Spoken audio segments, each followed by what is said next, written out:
Hey you, and welcome back to the channel. Now, one of the great things about filmmaking is that you can always look back on where you've come from and see how far you've progressed. Now, when I look back from where I started, I probably do the thing that most people do, which is cringe. But that only means that I can look at my more recent work, even here on YouTube for example, and see how far I've improved. Along with improving comes lessons that you've learned along the way, and today I want to look at the 5 things that have helped me improve more than anything else throughout my filmmaking and also color grading as well. Right before I jump in though, if you guys learn anything from this video, or if you like it, or if you enjoy the content on this channel as well, please consider hitting the like button and the subscribe button down below as well. It really helps me out. And just before I go on, I just want to say a really big thank you to the over 2,000 of you that have already subscribed. Thank you so much for being with me along the way. Now, color management is the first thing, and I've seen more and more people start talking about color management, but I truly believe it is the foundation of all good technical skills, especially as a colorist. Understanding good color management has many positives, but at the very least, it also sets the most important thing, which is a solid foundation for all the rest of your color grading work. Now, whether you do this at the project level by coming down to project settings and resolve and going to color management, or you choose to do it in nodes, which is actually my preferred way of doing it through color space transforms. You're laying the fundamental groundwork to ensure your images are being properly transformed from their capture state into a working color space like DaVinci Wide Gamut or ACES, and then into a display color space like Rec. 709. This ensures that all media in your project, which often includes a variety of different formats, is correctly mapped over into a consistent working color space, so you have the same starting baseline as every other clip in your timeline. If you're just starting your journey with color management, hey, that's great news. I think that you're laying a great foundation, and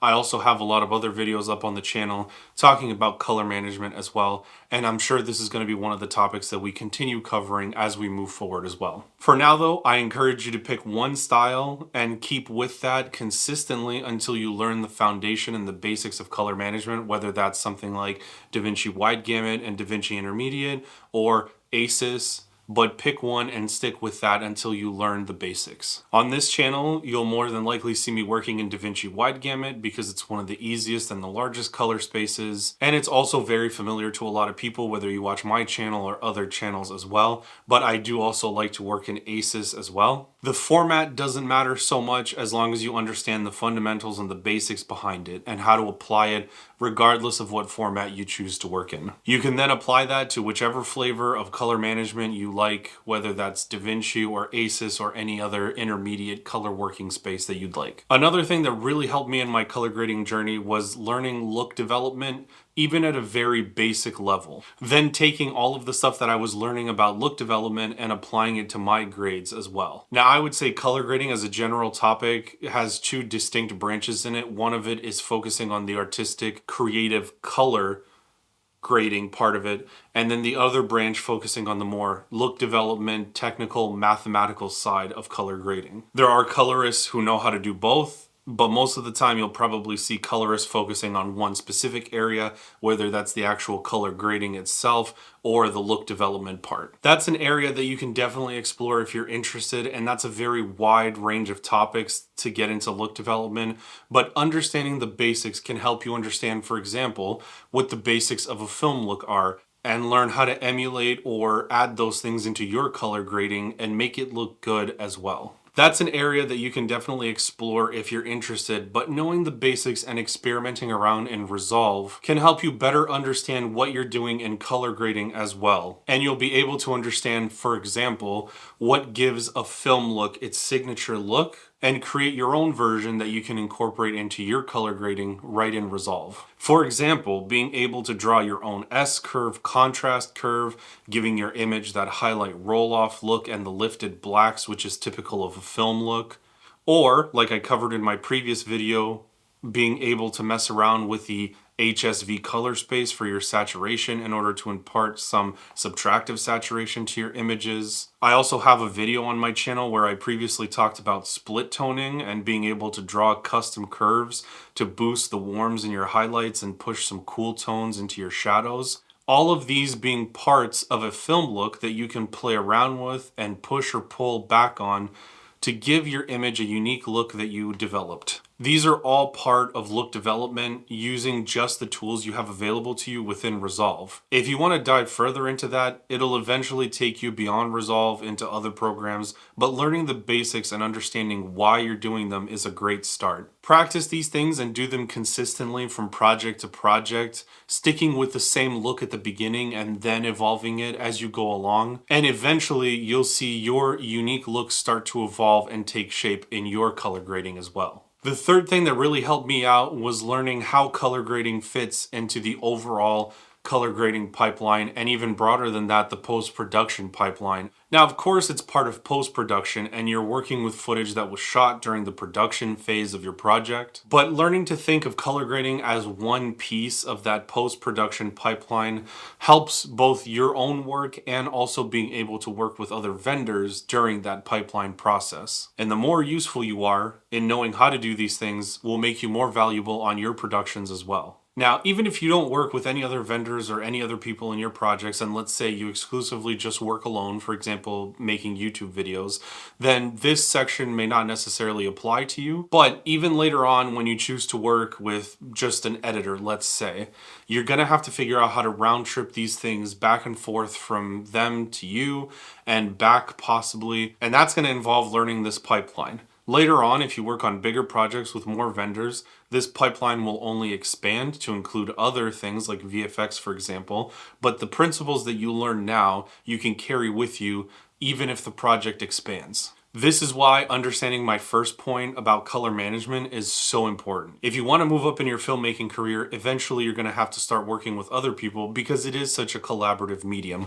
One person, especially on a bigger project, even medium-sized projects, just can't do it all alone. So for now, let's think of post-production as a set of steps or stages that more often than not will intertwine or start going back and forth. If you look at this graphic, for example, you'll see color grading and VFX are often working together in post, and as new shots are filmed, they often go back and forth between color and VFX. Different vendors might expect different color spaces than what you're working in, so knowing how to set up your pipeline to account for that and round trip the image back into your grade is extremely important. Now, this is a huge topic in and of itself, of something that you could probably spend multiple videos on. So for now, just so you understand the overall concept, don't focus on exactly what nodes I'm placing in Resolve, but I'm going to show you in the node tree because it's just an easy visual representation that you can read from left to right what this pipeline looks like. Like I said,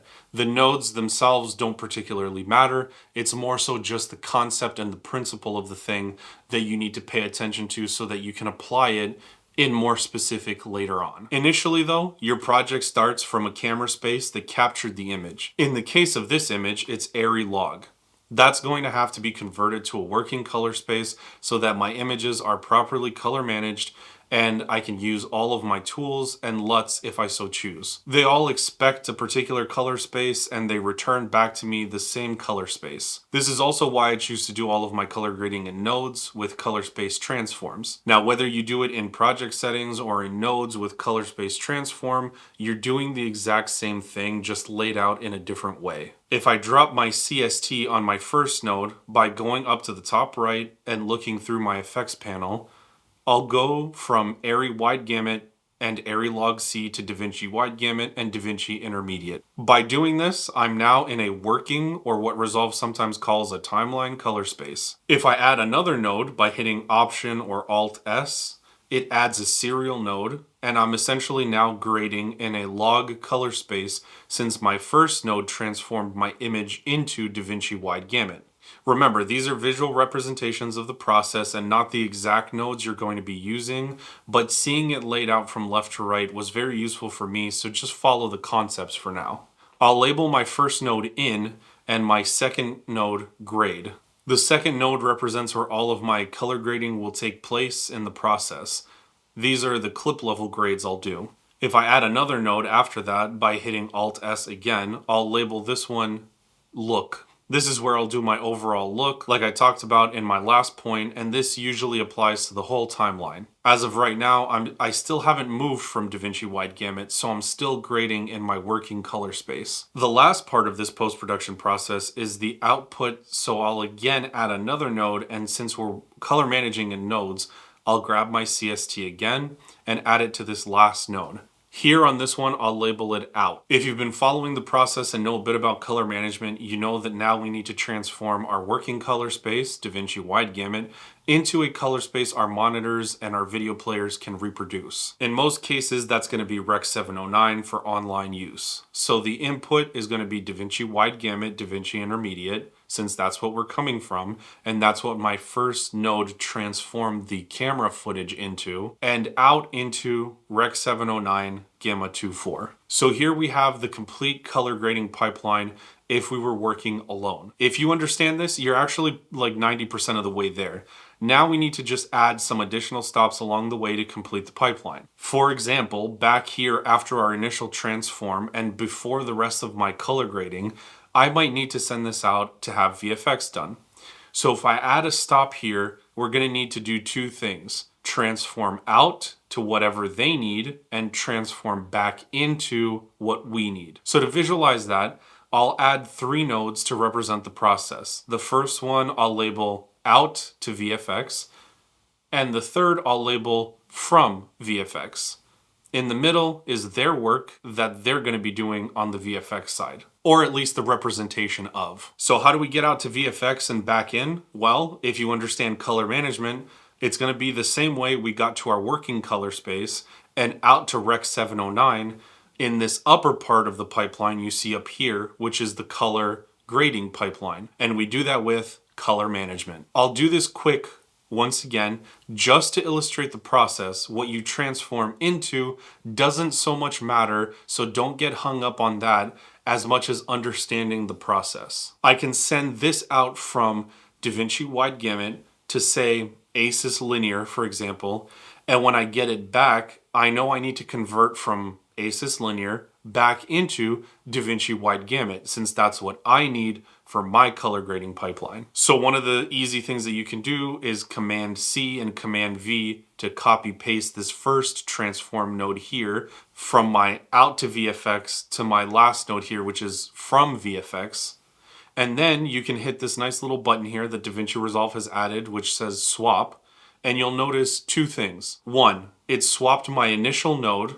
I'm now going from linear up here as the color space that I got back from VFX into DaVinci Wide Gamut, which is what I need. And 2, you'll notice the end result of this round trip is really a net 0. If I turn off these 3 nodes, my image stays exactly the same. Again, this is a large topic and this is just skimming the surface, but if you understand the principle and learn color management, it doesn't matter how many transforms you have to do, you'll always just end right back up at the baseline so that you can complete your pipeline and also learn to work with others along the way. Now that conversation was really dense and it included a lot of examples, so it's okay if you didn't get the whole thing in one go. We'll have more videos about it and we'll continue talking about it. You can also go back to that section and try to follow along again until you do understand, but that's not so much important. What's important is practice will eventually improve your skills and you'll be able to understand that and the color grading pipeline as well. And improving your skills consistently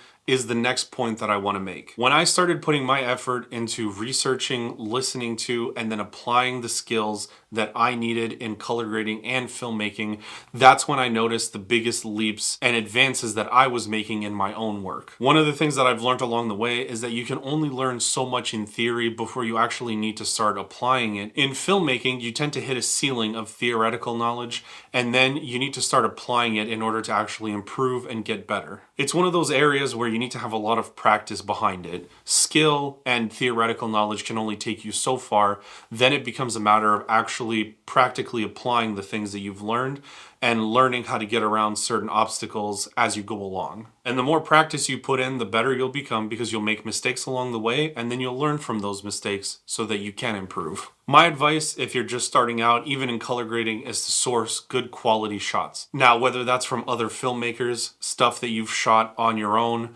or practice footage wherever you can get it, take those things and practice on your skills consistently. Anything you can get your hands on, and practice proper technique. Now, if you can and you're interested, I would even take it one step further and I would say learn to actually shoot your own material. Now, some of you may not want to do that, and that's okay, but for those of you that do, you'll learn very important skills, including the fundamentals of cinematography, how to light, how to expose for things properly, and most importantly, you'll have the time and the skills to experiment with how exposure and different things affects your color grading later on, because those things do have an impact on how you color those same clips once you get your hands on them in color grading. Which brings me to my next point, which is focus on consistency. Now that's consistency in how you grade and consistency in your technique. Set up your shots the exact same way, set up your color grading the same way, set up your color management the same way, obviously taking into account what you require in terms of input and output. Focus on getting a cohesive, consistent look in your images, even before starting to dial in different colors or working with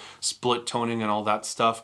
I've said this before, but getting a consistent look in your contrast of all your images in a timeline is oftentimes much more important in order to making something look cohesive than starting to dial in and mess with certain particular colors and making sure that all of your shots have the same consistent color.